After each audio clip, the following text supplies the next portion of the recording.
Welcome back to another Good, the Bad, and the Ugly, and today is Hyperion pistols. I saved these for last on purpose because I find them by far the most interesting, and we're about to cover that.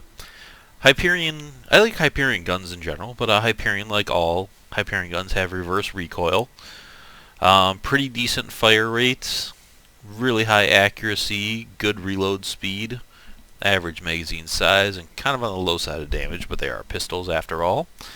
But overall, pretty high stats. Hyperion's known for quality. You see it kind of zooms in there, or gets in there pretty quick. And you don't even lose your recoil while reloading necessarily. As you can see, that doesn't even go out because it goes out so slow. So you can keep these on target and crit like crazy with them.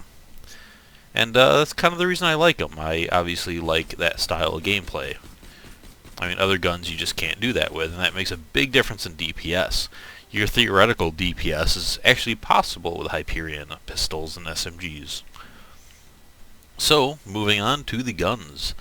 Hyperion pistols sadly don't have any Seraph or Pearlescent pistols, and they only have one legendary, and their one legendary is kind of a piece of junk. It is the Logan's gun. As you can see there's no crits because you can't crit with it because it shoots rockets. And the damage is kind of minimal. It only comes in fire. And the only thing this gun is good for is to absorb rockets with a sham. And I personally don't like that playstyle. So that's the Logan's gun. I guess I'll look at the stats. You have less damage, which is really dumb because you can't crit. So why would you lower the damage, have it consume 2 ammo per shot, and make it pure splash damage? I have no idea. And then they lower the fire rate too. The gun's not as powerful as its purple counterpart, just shooting the body. I mean, let's look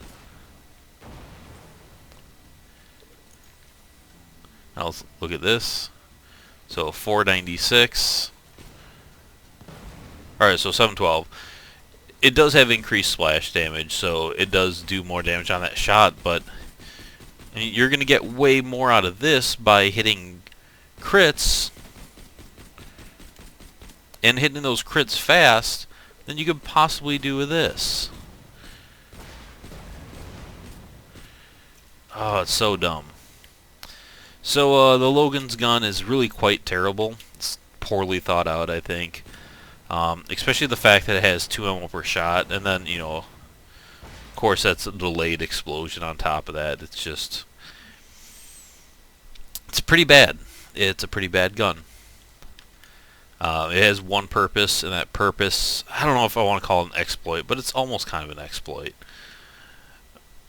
I just find it kind of a cheap way to play. So next, we have the Ladyfist. The Ladyfist is special for its obviously 500% critical hit damage. Originally it was 400%, and this is an homage to a gun from Borderlands 1. But during the loot hunt, they did one of those kind of crazy fastball buffs with this and changed it from 400 to 800%, making it the highest critical hit damage boost in the game. Now, if you compare it to its blue counterpart, it has quite a bit less base damage, slightly more accuracy, and a bigger magazine size. And here you will be able to see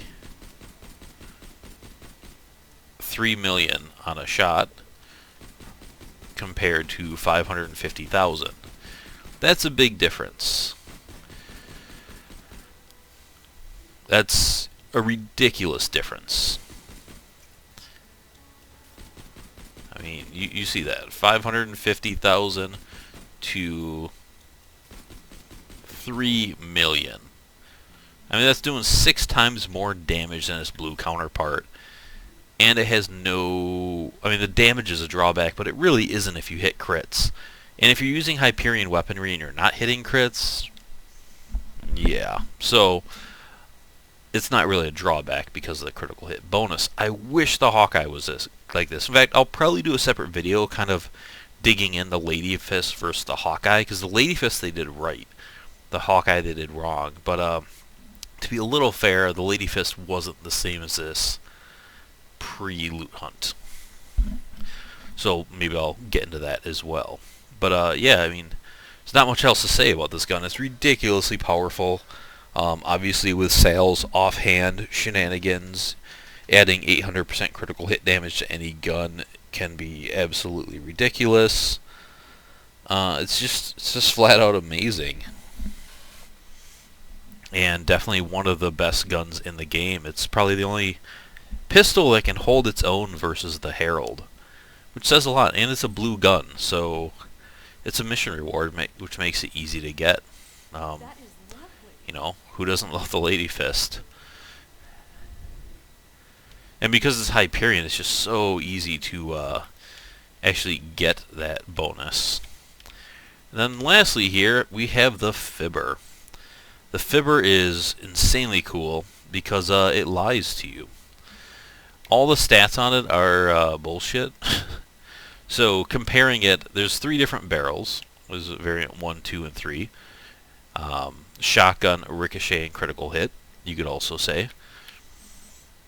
And they all have bogus stats, as you can see.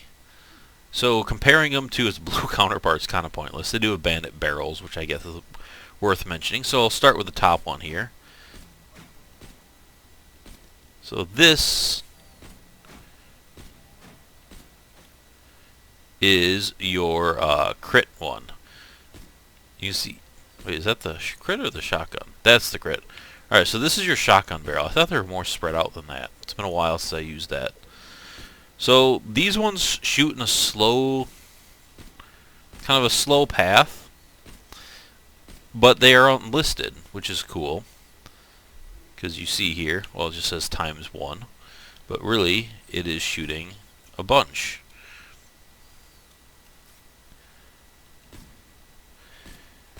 And it does have a slow fire rate, but if you can land these on crit, as you saw here, well, that wasn't a great example, I guess. But yeah, that's 3 million. So I'm doing almost Ladyfist damage here by landing, actually over Ladyfist damage, by landing all these on crits. Now, I'm not going to say this is better than the Ladyfist or anywhere near it, because the slow bullet speed makes it hard to land these on crits because enemies typically move. But this thing's got a lot of potential. Not a ton of people use this, but it's definitely a very solid gun. Just, you know, enemies can dodge that easily. Maya makes some of the better use out of this, because all those pellets with chain reaction work well. She can hold that enemy still. You know, it's still only one ammo per shot. So this is, yeah, damn good gun. You can see they're doing comparable Ladyfist damage. Once again, you can see those pretty big numbers hitting there. You know, this is with no skill points or anything. So you can definitely get a lot of damage out of this gun. Next here. So this one shoots in an arc.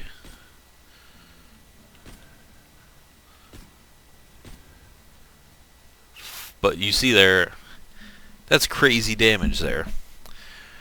5,248,000, which is, once again, let me pick up the Ladyfist here.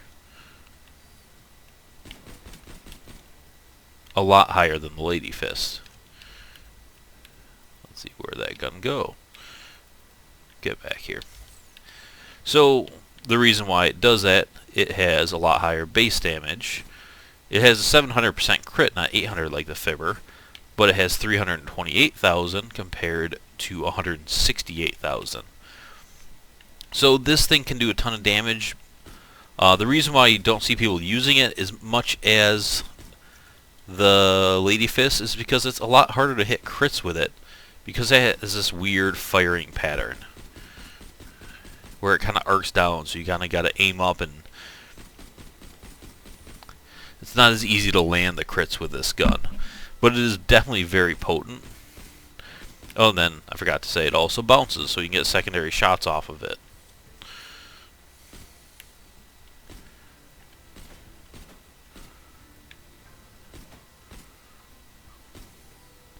But yeah, a damn good gun, incredibly powerful, and really interesting. But once we saw the Ladyfist come into popularity, this gun kind of fell off. And then lastly, you have probably the most famous of them all, is the Ricochet Fibber. I should try to do this maybe outside so you can see the bullet pattern better. But this one, if you just shoot it straight at the enemy, it's not very good. I'm going to go out here and find a wall to bounce this at, but yeah, no bullet decals there, I guess. I'll go to my favorite wall over here. Alright, so where are my bullet decals? It's because it bounces. Now you can see it bouncing off there. So when you just shoot an enemy, you shoot them with one pellet. But when you shoot the ground, you can see here, you're hitting them with, I think it's 9? Yeah, 9 pellets, and they're unlisted. So that does really well with the B. It also does crazy things with both chain reaction and bore and nth degree and close enough. So gauge definitely gets the most out of this, because close enough, even if you shoot over here, it'll make those bounce towards the enemies, or at least have a chance to. And you don't get the close enough damage penalty of 50%, so gauge can just go crazy with this gun and just wreck everything. And then added up with nth degree with it too is, you can get one pellet to bounce off and resplit. Similar with 0. And although this is really good with chain reaction, I don't love it with Maya because it's really actually hard to land those pellets properly with phase locked enemies. If you have uneven ground or anything getting in the way, it's really tough. Let's see if I can just bounce it off here maybe. Yeah. But you can see here, just shooting them straight, not very good. Can I,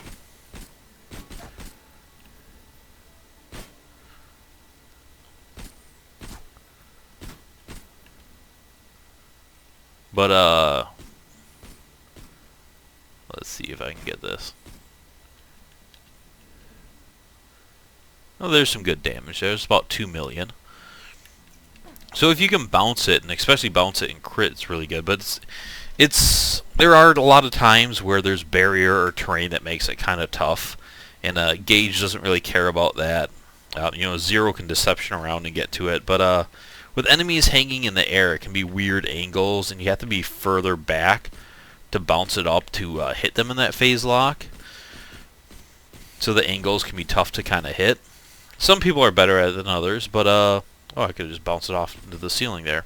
Show the decals. Good to know. But yeah, I love the fact that we have these interesting guns that don't have stats on the card that actually make any sense. The fact that they lie to you, and they have 3 different interesting techniques, and they all can be really good. So Hyperion's got technically 4 really awesome blue pistols and a really crappy, pointless legendary that should just be taken out of the game. And I think that's really cool that they have... I mean, the Ricochet Fibber and the Ladyfist are 2 of the best, probably 2 of the top 3 pistols in the game, and they're both blue pistols. And they're both mission rewards, so it's really kind of easy to get them. The Fibber can be a pain to quest farm, because you do have 3 different barrels on it. But it can be good with a few different grips as well, so that makes it a little more flexible. And that is Hyperion pistols. So let me know what you guys think of them. I'm sure there's a lot of people that have a lot of interesting opinions on the different Fibber barrels. And I will see you guys later when I do more testing in Lynchwood with these. So I hope to see you there. Thanks for watching. If you have not subscribed, please do that. I appreciate it. And I will see you guys next time. Bye.